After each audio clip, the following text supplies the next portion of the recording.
Hi friends, welcome to Santhana Samayal. Santhana சமையல் இன்றைக்கி மத்தியானம் லன்ச்சு தான் பார்க்க போகிறோம். வாங்க.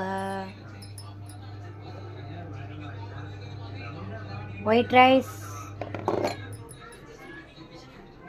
அப்புறம் பூண்டு குழம்பு, வெள்ளைப்பூடு பூண்டு குழம்பு, பீர்க்கங்காய் கூட்டு, பருப்பு கூட்டு, அப்புறம் வெண்டைக்காய் பொரியல். மத்தியானம் லன்ச்சு தான் ஃப்ரெண்ட் எங்கள் வீட்டில். வாங்க, அனைவரும் சாப்பிடலாம். இந்த வீடியோ பிடிச்சிருந்தா லைக் பண்ணுங்கள், ஷேர் பண்ணுங்கள், கமெண்ட் பண்ணுங்கள். மறக்காமல் சஞ்சனா சமையலை என்கரேஜ் பண்ணுங்கள். ஓகே, உங்கள் வீட்டில் என்ன லன்ச்சுன்னு சொல்லி கமெண்ட் பாக்ஸில் கமெண்ட் பண்ணுங்கள்.